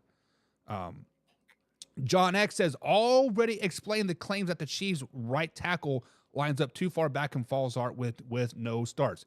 He is the most another one, man. He is the most penalized offensive lineman in the NFL. And now, Mark, now that you jumped on it, let's talk about this. Every right tackle, every left tackle in the NFL is exploiting that rule. That's another thing the NFL lets them get away with. Yeah, not just the Chiefs, but like you said, a lot of right and left tackles. All your head has to do is cross cross the waistband of the center. And if you're 6'9" and you can line 8 yards back off the ball, as long as your head's passing the line of the center, you are okay. So now, John, I understand you are pointing out. Forget his name. Mark, can you remind me of his name? Taylor, right? Yeah, but you guys had Tooney playing, and tackle. Right. But Jawan Taylor, I believe the guy's name is the one that you are referring to. And yes, he did start a little early last season versus the versus the Detroit Lions. But John, you are just being a sheep right now. Let's just be honest. You are following what everybody else is saying. The only reason why you are bringing that up is because Chris Collinsworth wouldn't shut his mouth up for 3 straight games about it. Let's just be honest. If you are watching an NFL game, you are not watching the right tackle. But since you're watching the Kansas City Chiefs, you are watching the right tackle. Now, I want you to go back to the Buffalo Bills game just last week. Their right tackle doing the same exact damn thing. Penny Sewell for the Detroit Lions doing the same exact damn thing. You guys are hating on people or hating on the Chiefs because people point it out. And the Chiefs are on TV more than anybody else out there. Mark, am I barking up the wrong tree or am I totally off guard? Like, do you see other teams doing this as well? No, I do. I've seen our guy Garrett Bowles do it, and he gets away with it. So, and I don't think it's cool, but it's another thing that they ensure the safety of the quarterback. Yep. Hoffy, any thoughts on that? Like you said, I mean, look at Kelce, the center. Jason, he's always, scooted the ball up. I mean, yep. You ain't cheating, you ain't trying. That is a rule that I lived my life by. If you're not playing in the gray area, you are not trying hard enough. Hell, look at I believe it was the center for the Detroit Lions, right? He had his head down, smacked it up real quick, and they actually called a false start on him, which I was shocked. But that happens all the time too. And now that I said that, John X, you are going to go out there and you're going to watch the center for the Kansas City Chiefs do the same exact thing. You're like, oh, they're cheating there too. Only because I brought it up, and now you're looking at it, right? Richard Breck says, just like Tom Brady used to do. Exactly. I mean, let's just be honest, Richard, Mark, Hoffy. The NFL is a $1 billion industry. Let's say Patrick Mahomes gets hurt in the Super Bowl. Jalen Hurts gets hurt in the Super Bowl. Are ads going to want to be sold on the Super Bowl because the star player isn't in there? No. Not at all. Not at all. Cush says Daniel Jones never got that call because Daniel Jones was never a tier 1 quarterback. Daniel Jones wasn't a tier quarterback. Hell, Daniel Jones is a backup. Never mind backup. He's a third string. He's a practice squad guy. He's a practice squad safety. Yeah, he was. And then he got cut. Moving on. Toxic fan bases. There are a lot of toxic fan bases out there, including the Denver Broncos, including the Las Vegas Raiders, including the Kansas City Chiefs. Guys, there are a lot of delusional fan bases out there. So, Mark, when you hear the word delusional fan bases, toxic fan bases, who is the most toxic, most delusional fan base out there in your opinion? I hate that you put my Broncos on this list because I don't believe that, but whatever. Of course you don't. I may be delusional, but I don't think that as a fan base are. But whatever. I think the Raiders fan base is delusional because every year they think they're going to Super Bowl, just like the Cowboys. I think they're both like neck and neck. We them boys. We are them boys. Dallas Cowboys are going to the Super Bowl next year. Mark, put it down. Hoffy, you are a part of a toxic fan base from 10 years ago. Spygate, Deflategate, which is Spygate 2, cheating on hookers and cocaine. Who is the most toxic fan base out there? Fan base. You didn't say, football team. Program. Hoffy, and in your opinion, who is the most toxic fan base out there? I think that if we're talking about most delusional person, it's Mark. But if we're talking about most delusional fans, I think because I'm a diehard, man. I'm allowed to be delusional. I just think because they're everywhere. Raiders fans and Cowboys fans, they're going to win that title just because of the amount of fans that there are.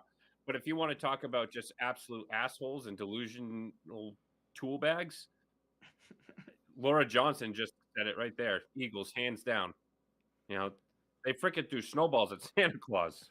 And that one guy just cussed out that Packers fan and got fired from his job and banned from all the yeah. I mean, the Eagles are definitely up there. But me personally, I've been to Oakland in the Black Hole. I've been to Green Bay. I've been to Cincinnati. I've been to Miami. I've been to a lot of these different stadiums. And first of all, the Kansas City Chiefs fans, the Buffalo Bills fans, the Green Bay Packers fans are the most warming, welcoming fans out there. I mean, they will invite you over to your tailgate, have a good time, do this and do that. Now, once you start to move out west, Colorado, I've been peed on as a football player from the Colorado stands and the Buffalo Bill or like the Buffaloes. People peed off the stands onto us as we were walking off to the bus, which was terrible. Mark was probably one of them too. It was terrible. Stunk the whole plane ride not home. me. And then you move out even further. You got the Raiders. You got the Seahawks. But you want to know what the most toxic fan base out there, the most annoying fan base out there, the most delusional fan base out there? The San Francisco 49ers. Oh, come on. The 49ers are terrible, Javi. Bang, bang, bang, Niner gang. What does that even mean? What? Like, bang, bang, what? Like, what are you shooting? Like, seriously, like, what are you shooting? Are you shooting the gold out of the mountain? Have you been to San Francisco? What?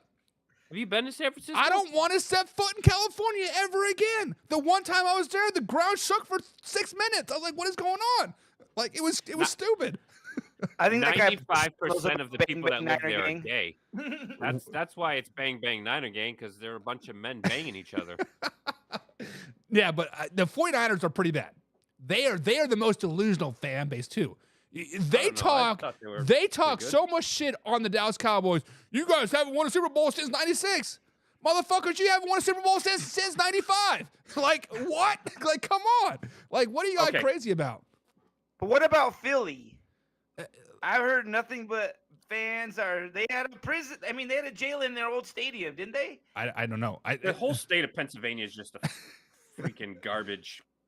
I mean, Jim's from Philly area, and like he should know, right? I mean, I personally have never had interactions with Philly fans, right?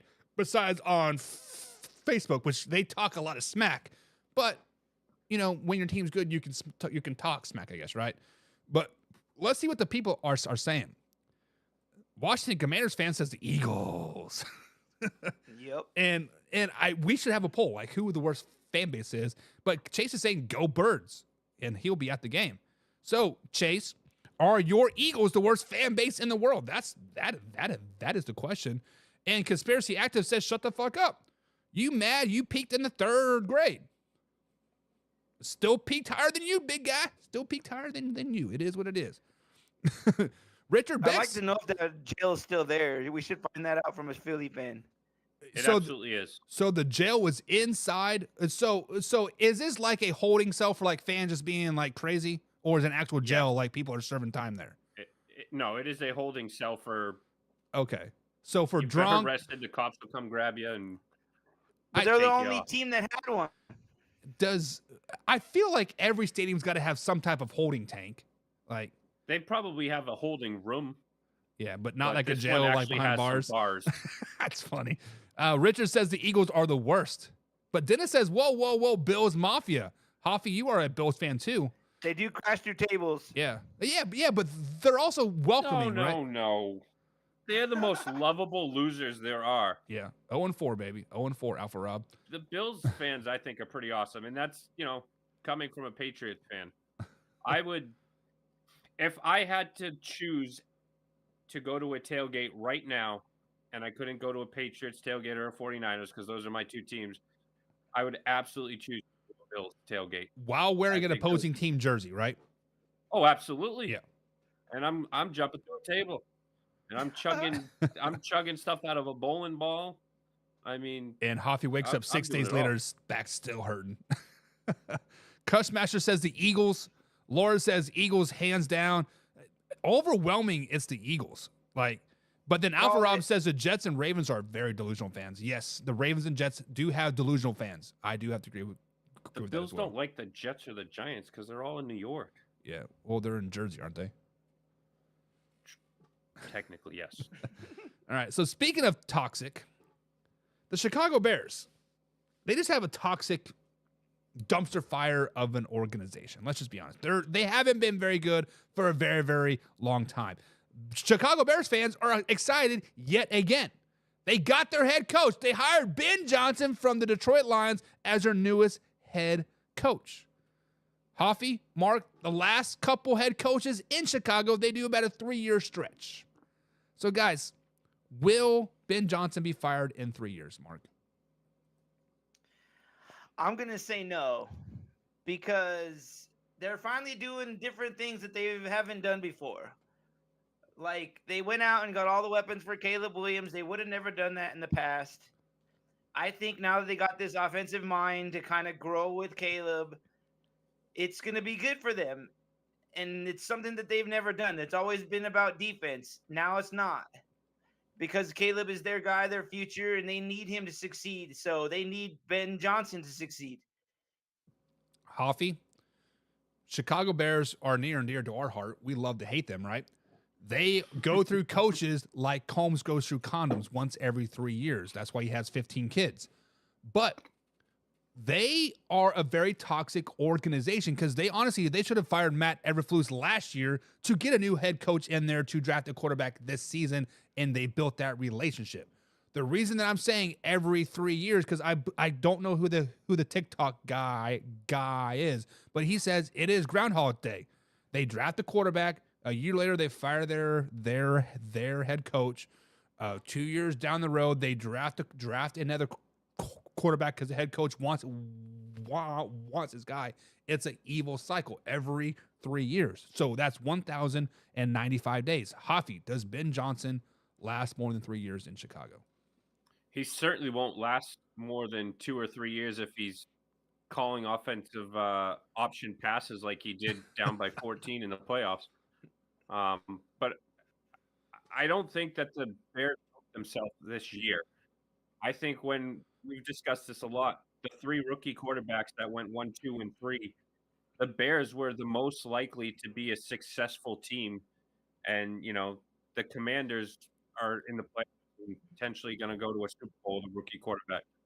I don't think that the Bears are going to attract free agents, certainly not this year. So I think that this coming year is going to be huge for them to attract free agents and stuff. So I think Ben Johnson definitely has his work cut out for him. He is, I think, the perfect coach for him. They've finally gone to an offensive-minded coach, but at the same time, we don't know what kind of coach he is.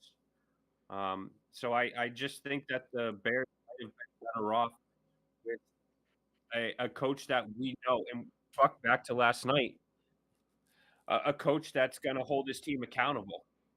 Is this guy going to be, like a hardball and just ooh la la with his players and playing card games on the plane and such? Or is he going to get after his team and be a tough coach? So, Mark, let me ask you this question, but because you, as a Denver Broncos fan, you went through a rebuild process with Sean Payton, Russell Wilson, and this now your quarterback in Nix. How long realistically do you think the Chicago Bears give Ben Johnson? Is it just 2-3 years, or is he actually going to get time to actually rebuild this team? If they're smart, dude, they'll let him rebuild the team, and they'll go past the 3 years. And like you were saying, like Hoffy was saying, like he could be a soft-minded coach, but I think him coming from Campbell, a guy that's like hard-nosed, and grit, I think that he's going to be just fine in that category. Yeah, so the question that I've always had is, obviously Dan Campbell is the hard-nosed face of this franchise. Was Dan Campbell the good cop, bad cop thing? Kind of like what Andy Reid and Eric was in Kansas City, right? Eric was that hard-nosed, in-your-face guy, and Andy Reid was kind of the kumbaya guy. With Ben Johnson probably being the kumbaya guy, Hoffy, do you think he can actually lead a team and get the grit and the hard nose and expectations from the Chicago Bears? He doesn't strike me as that type of person. But at the same time, he's not the one that's building this team. It's Ryan Poles. And although he made a great trade to, trade that number 1 pick and got that haul, they lucked into Caleb Williams, but they didn't impress anybody last year. So he's definitely got his work cut out for him. And I just don't think that he's going to be able to come in there and demand the locker room like a Mike McCarthy or somebody would have been able to do. I like the guy. I wouldn't have minded him with the Patriots. I think that he's a great offensive minded coach. I think he's going to be a great coach. But I think a lot of coaches fail in their first opportunity. So I could see him failing here in Chicago, and his second opportunity ends up being, a better fit for him. I mean, look at Josh McDaniels. Everybody thought that he was going to be this great coach. He was offensive minded. He went to Denver, and Mark, how'd that turn out? That one. Yeah. So then he came back, and then he went to the Raiders, and same thing. So I mean, right. So in 3 years now, since he is the Patriots offensive coordinator now, he'll be in probably New York in 3 years, right? So guys, let me ask you this question. Obviously, we have the offseason still, we have the draft, we have the schedule to come. I'm not still, but realistically, expectations. If you are a Chicago Bears fan, Mark, what is your realistic expectation for next season? Is it playoffs or is it just a 500? That's a tough question, but I think the one thing I do want to say about Ben Johnson is that it takes a lot of guts to to take a head coaching job in your division. Yep. Yep. I guess part of it also is those teams really well, so you know what you could do against them. But I think it takes a lot of guts to do what he did. And I think if you just see Caleb Williams develop, kind of like Bo Nix, like I'm not saying he had a great season, but I mean, if you see the upscale, you see the ceiling rise, then yeah, I think it's going to be a good fit and a good year for them. Yeah. So Mark, I'm kind of in that same boat as well. I left a head coaching position in my town to go to a different a school, our rival school, which is in our conference, in our division. We play them week 1. But the reason why I made that decision because I'm familiar with these teams and it's easier to do. Hafi, what are your realistic expectations if you're a Chicago Bears fan? I mean, we talked about playoffs coming in this year and they bombed. So I think that you can't expect that same thing. I think you have to think 500. We talked about, is this the most overrated, conference or division? Or you did it at least earlier. But the Green Bay Packers have a quarterback in Love that's proven. You can say he's turns the ball over a lot, but he did have a great second half. Who knows what they're doing with Sam Darnold in Minnesota, but they were, the second best record in the NFC, and you still have Detroit. So he's got a tough task in front of him, staying in the NFC North. But at the same time, he did make the decision to stay in the North. So maybe he knows something, but we'll see. All right, guys. So that was definition of waffling from Mark and Hafi. I saying Super Bowl, baby. Chicago Bears are the Super Bowl with Ben Johnson, Caleb Williams, DJ Moore, bald ass Keenan Allen. They go in Super Bowl, baby. They go into the Super Bowl. But You're guys, so full of shit. Your eyes are brown. They are. But guys, we're 100 minutes into today's show. We are officially 100 minutes into today's show, and how we end every show is a little bit of fact and a little bit of crap. So if you guys are new here, consider subscribing, consider liking the live stream. We are live every Monday through Friday at 9 p.m. East Coast time, and we do it after our Pigskin Pundit show Monday through Thursday. Hafi and myself do after hours on Monday. The whole crew is here on Tuesday with the subscriber hangout, and myself and Mark do it after hours on Wednesday as well, and then trivia Thursday as well. But guys, it is time for a little bit of fact and a little bit of crap. I've been scouring the old interwebs. I've been seeing what the people are saying, see what the people are saying in the comments, and we determine if they're fact or if they indeed are crap. All right, guys, so the first fact or crap of the day, we are going to go to this offensive coordinator landscape. we are going to go to these coordinators that are always taking these big name time jobs and jumping ship and going to head coaching position. Most prime example is Ben Johnson as a Lions offensive of coordinator. We are also seeing other big names leave their teams and flop in the NFL, i.e. Eric Bieniemy. Eric Bieniemy, the greatest head coach or the hottest head coach in the NFL, went to offensive coordinator outside of Andy Reid, flopped in Washington, flopped at UCLA. Now he's a free agent head coach. So with that being said, Mark, I'm going to ask you first, fact or crap? Is the offensive coordinator position the most overrated position in the NFL as a coach? Fact or crap? I'm going to say crap that you call it overrated. Because the NFL, let's be honest, it's an offensive league. So these guys are the main guys coming up with all the plays, making all these offensive players look fantastic. So yeah, that's why they are the cream of the crop. So they are saying the cream of the crop because they make all these play calls. They put in all this system. They make Jared Goff look like an elite guy. They make Sam Darnold be an MVP caliber quarterback. So you're saying crap. Hoffy, fact or crap? Is the offensive coordinator position the most overrated coaching position in the NFL? That sounds like it was spoken by someone that's never coached before. I would say that the offensive coordinator position is the most important position. If you have an offensive-minded coach, if you have an offensive-minded coach, then yeah, it's the most overrated position, and it's crap. So I guess it depends on who your head coach is. It's either crap or fact. All right, so let's give a hashtag waffle down in the comments. So Hoffy was definitely waffling around. But you guys are saying crap. I see Coach Master saying crap. I see John saying crap. But my man Alpha Rob says fact. It says fact because the quarterback makes the offense of a coordinator. Alpha Rob, you are right to an extent. But guys, the correct answer is fact. It is fact because 90% of the offensive coordinators in the NFL, Mark, do not make the offensive play calls. 90% of the offensive coordinators do not put in the scheme into any type of college system, high school system, NFL system. It is the head coach. The head coach, 90% of the time, is putting in the offensive scheme, calling the offensive plays, being the offensive guru head. The offensive coordinator is a glorified position coach at the end of the day. That is all it is, a glorified position coach. So Eric Bieniemy, the reason why he flopped outside of Andy Reid, because it was the Andy Reid system in Kansas City. It wasn't the Eric Bieniemy system. He wasn't even calling plays. He goes to Washington, he shits the bed.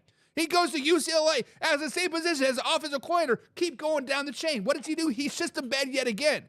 Now, come on, Buck. Look at the Washington Commanders now with Cliff Kingsbury. You can't tell me that Jaden Daniels would be successful if he didn't have Cliff Kings, and we had Dan Quinn calling the plays there. I'm not saying Dan Quinn is calling those plays there. Cliff Kingsbury is calling those plays there. Right. So in that point, the offensive coordinator position is most important. I'd say it's probably even more important than the goddamn head coach position. So in 10% of the positions out there where the offensive coordinator is actually calling the plays and putting in the system, yes, you can say crap, right? You can say crap. But 90% of the time is the head coach's system, is the head coach's call, because offense wins games and the head coach wants a little bit of glory. Mark, yeah, look, Denver Broncos, they don't need an offensive coordinator. They got Sean Payton. Exactly. So therefore, it's overrated position. Okay, therefore, so what about Ben Johnson we were just talking about? What? Is he overrated? Ben Johnson? Yeah. I would, honestly, I don't know. Because was he calling the plays or was Dan Campbell calling the plays? Oh, who's cooking up waffles he now, was. Buck? Okay, so I would say Ben Johnson in Detroit, he is definitely not overrated as an offensive coordinator, right? And in that particular position, he wasn't overrated. But in 90% of the atmosphere, Hoffy, don't get all. You're starting to look at my wife. You're taking my answer now. Just saying. You call me fucking waffle boy, and then you give my exact answer and take credit for yourself. I'm not. I'm just listen. I gotta make pancakes here because Give credit where credit is due. I already gave you credit today. Richard Beck says, "Are they though? A lot of head coaches doing a lot of play calling." I say crap. So Richard's kind of contradicting him like himself there.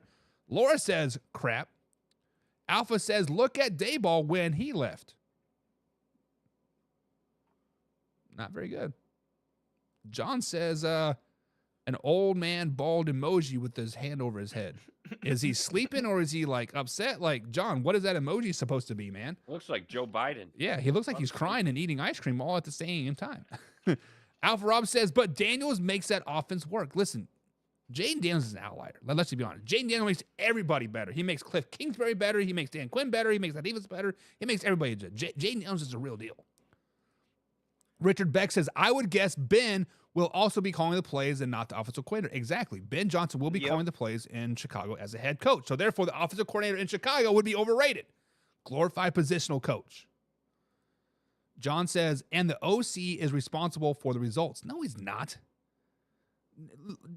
John is... So not in every case that they're overrated. But John keeps calling himself this football expert. John keeps calling himself the old man river. John keeps saying, I know football inside and out. John, name me one time when a coordinator, defense or offense, has ever taken a blame for a win or a loss. The head coaches take blame for the losses. Quarterbacks take blame for the wins. The only reason why we know who Ben Johnson is because he's interviewing head coaching, right? How about this, Mark? Do you know who the offense of a coordinator is for the Kansas City Chiefs? Yeah, Matt Nagy. Only because you like my Kansas City Chiefs. Hoffy. No, because I'm an expert. How about this, Hoffy? Who is the offensive coordinator for the Miami Dolphins? I don't give two shits. Exactly. Mark, who is the offensive coordinator for an offensive-minded coach for the Minnesota Vikings?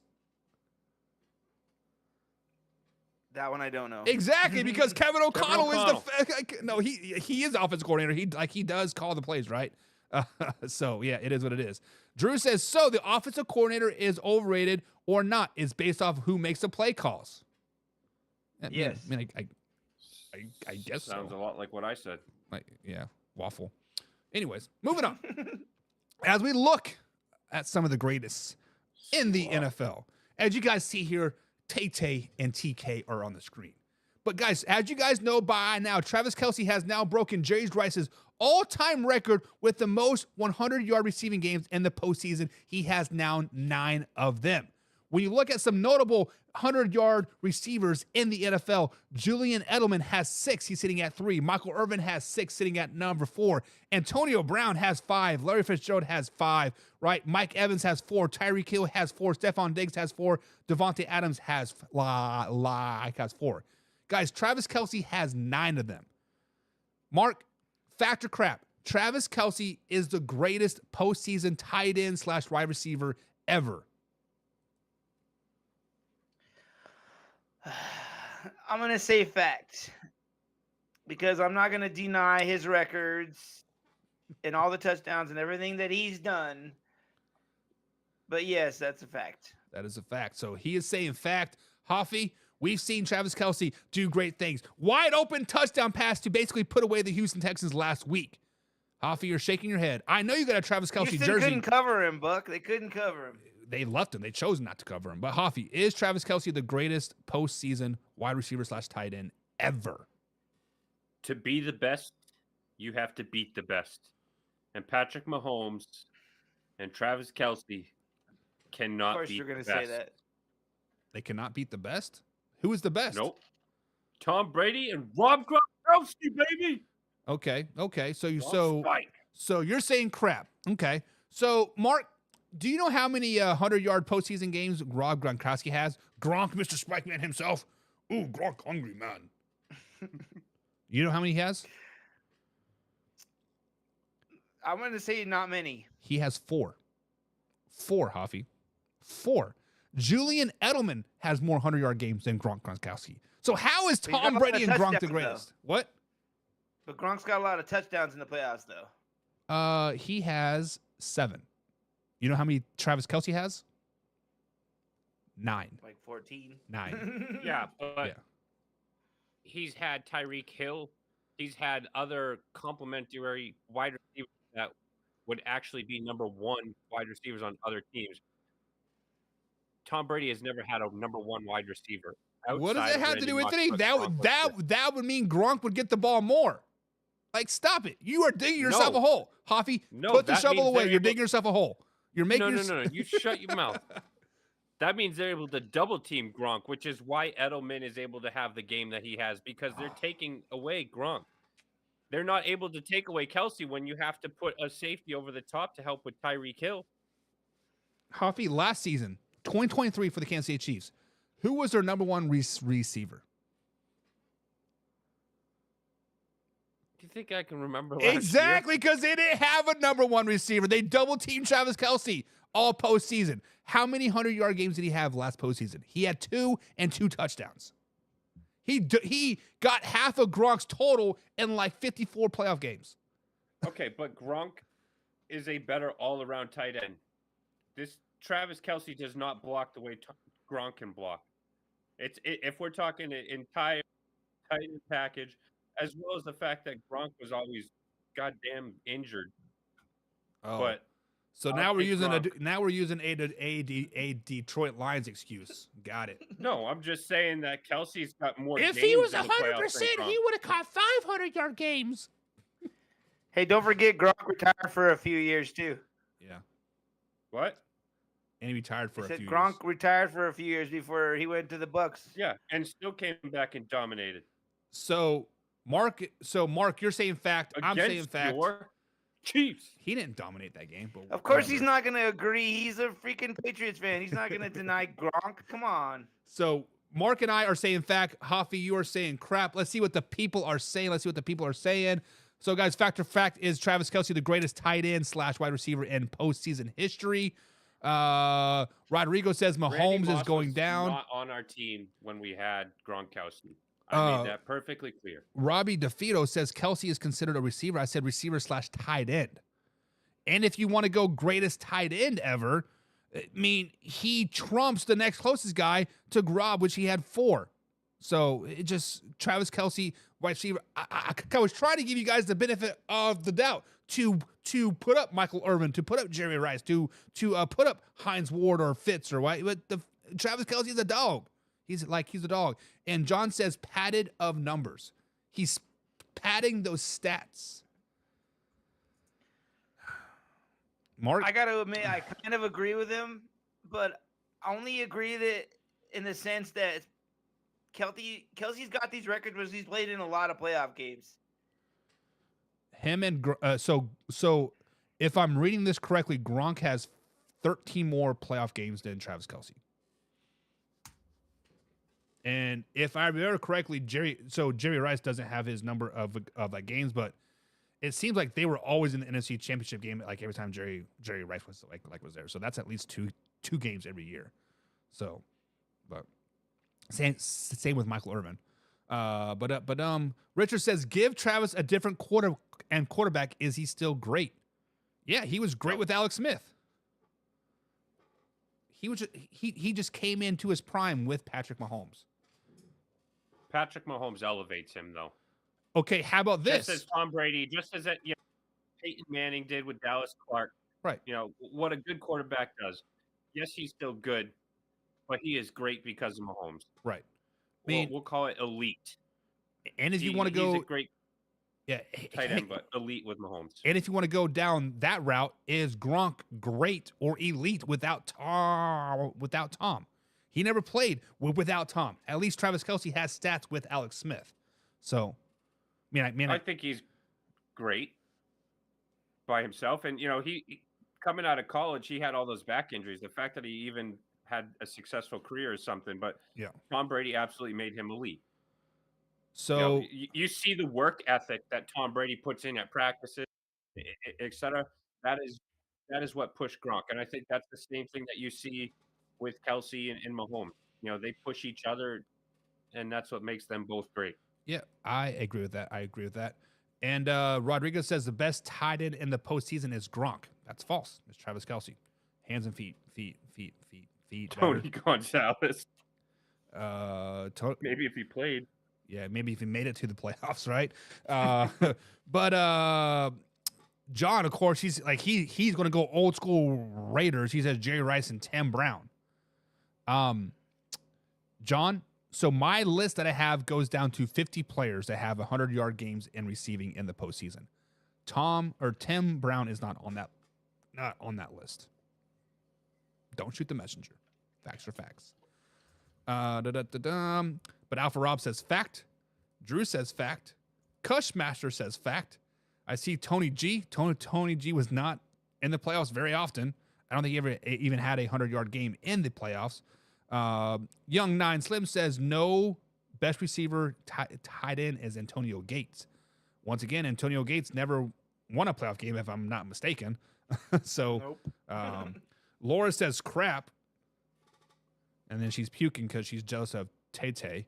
And Drew says, Hoffy, you are arguing because you just don't want to admit anyone is better than the Patriots. Truth. Going back to Tay-Tay, though.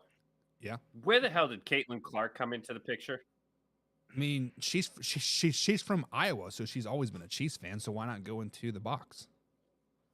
How the hell did her and Tay-Tay link up, though? Come on. They were in the same They're box. on the same level. They were in the so the reason why Caitlin Clark was there is because the rest of the WNBA is playing that stupid 3-on-3 league, right? And she's like, F that.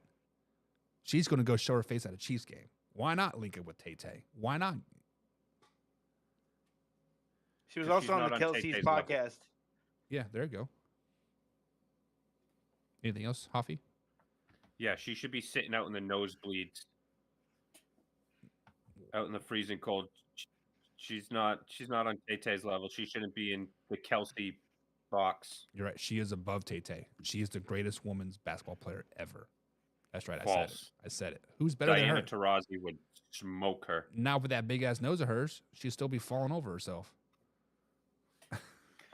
Did Caitlin Clark make the basketball team this year? Are you talking about the Olympics? Yeah. No, she did not. But did the non-Olympic team beat the women's Olympic team in the All-Star game? Yes. Yeah, but they weren't playing the starters. They were playing the bench players. And you think they really gave a crap about that? But Diana Taurasi, at 42 years old, is still starting for Team USA. Whatever. Sue Bird. How's that one? Even she's better than She is Caitlin Clark. so ugly. You know who is really good, though, is Angel Reese, right? Asia Wilson is way better. No. I like Kelsey Plum. Yeah, she's pretty good. I like love her. Yeah. Not as good as the Cavalier twins, though, with those size AAA titties. Cavalier twins? Are those the ones the They're in University of Miami? Yeah. So they went to Miami, and then they left. They went to like TCU or LSU, and then they left again and come back to Miami. But long story short, guys, that is going to be it for today's show. Thank you guys for joining us, guys. We're live, or I am live every Monday through Friday, 9 p.m. East Coast time. We do got the Agile Hour starting here in about 5 minutes. So if you guys are a Pigskin Pundit, there will be a link sent. Actually, we'll go live, and we'll post a link. Click on the link. Click the link. Allow your camera, guys. It's not that hard. Click the link. Allow your camera. Bada bing, bada boom. You are in. Until then, guys, we out. See you tomorrow, 9 p.m. East Coast time. Peace.